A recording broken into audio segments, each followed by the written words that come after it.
Hey guys, I just want to share this video from a YouTuber who recently went off the grid.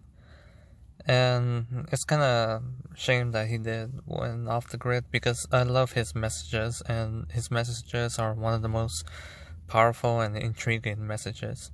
So I'm just gonna share this video, and at the same time, just to make it clear, I do not own this video. All credits goes to him. His name is Coterie, and I have the pleasure of speaking to him on Skype.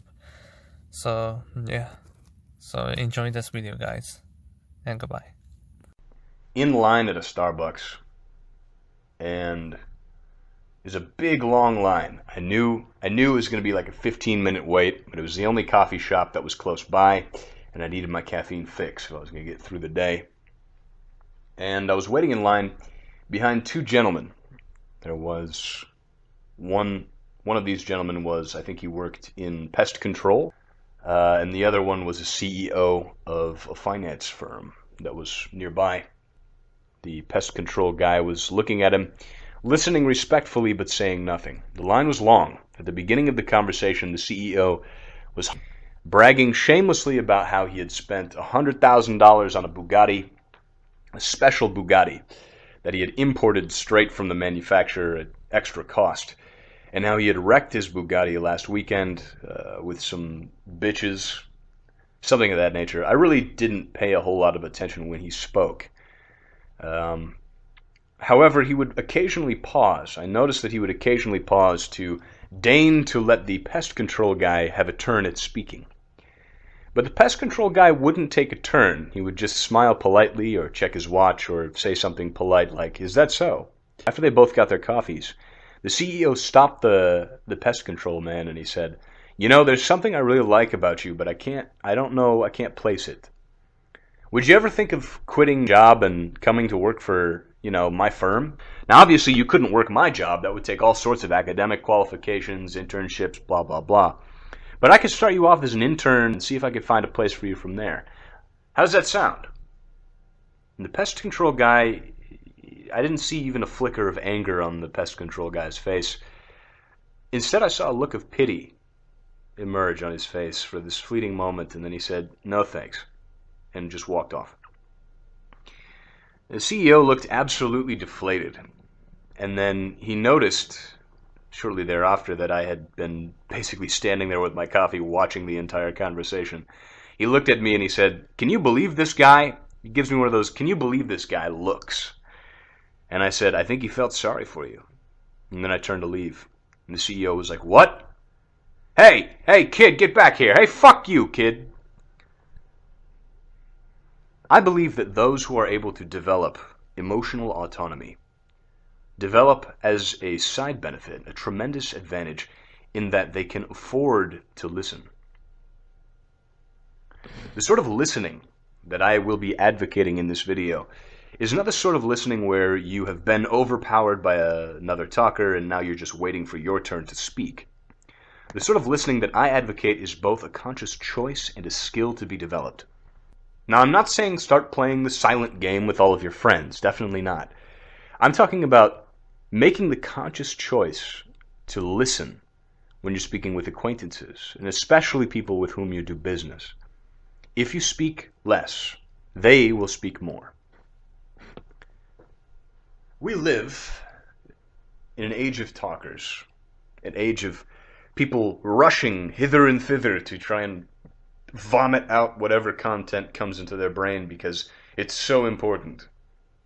We live in an age of Twitter, where people will post pictures of their cat eating like a taco, pictures of their food at restaurants, just sitting there with some tortilla chips and a beer.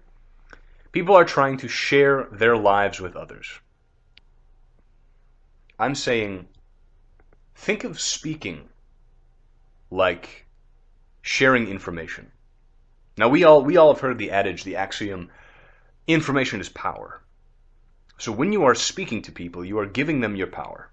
You are sharing with them the value. You are offering value. Now, there's nothing intrinsically wrong with this. But think about it. If you are talking, you're offering value.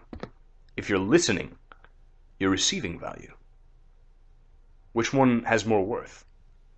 I would much rather receive a bunch of value if people are just willing to go around vomiting out that value and proffering it freely.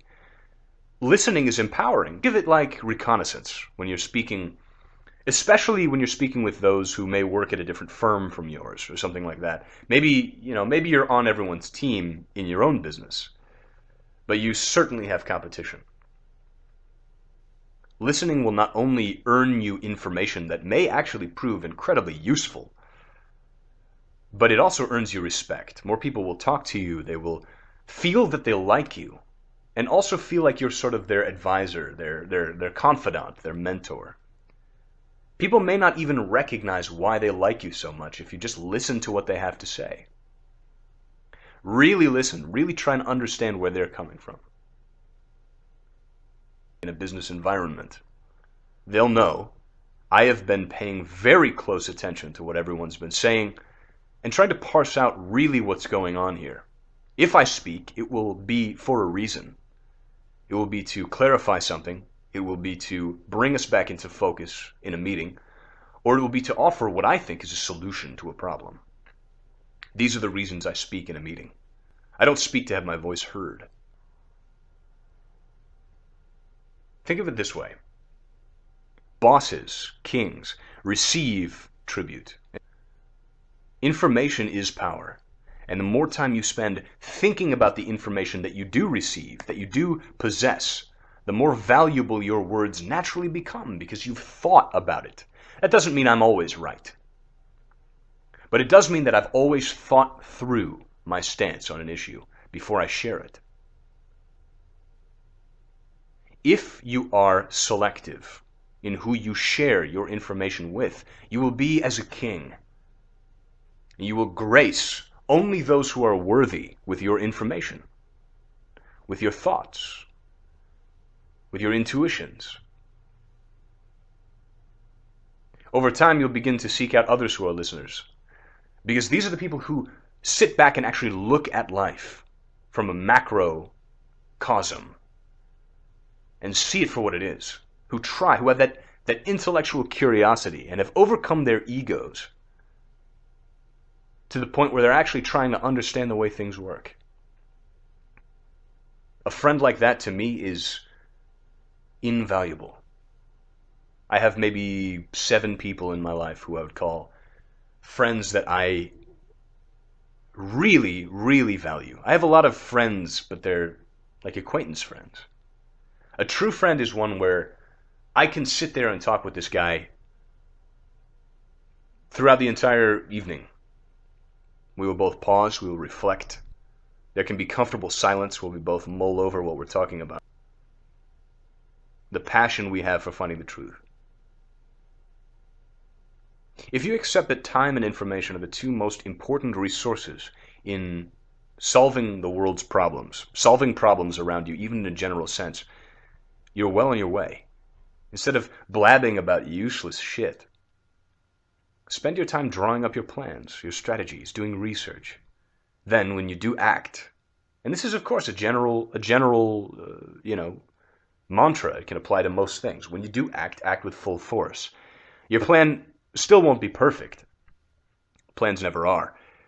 But it will likely be a very good plan. It'll likely be a plan that you have drawn out that's far better than the other plans around you because you're a listener instead of a talker. You train your mind to think this way, to absorb and process information and really think about what it means and extrapolate, valuable conclusions and interpolate patterns. If you rely on the knowledge that you're a listener and you don't second guess yourself, you have tremendously improved your wealth generating capabilities, your abilities to solve problems, your ability to act fully in the moment without a half heart. You've done your resolution beforehand. I think the final reason that listening is so valuable is because so many people tend to reveal secrets when they talk, when they're talkers instead of listeners. Now, they could be their own personal secrets or their own personal information that they shouldn't have shared, that other people might be able to exploit them based off of later, or it could be the secrets of another. If people realize after they entrust you with their secrets that you are a talker, and you go and you accidentally maybe let slip a secret that they told you in confidence, you've lost their respect forever, and rightly so. Be a listener in a society of talkers, and the world will open right up to you.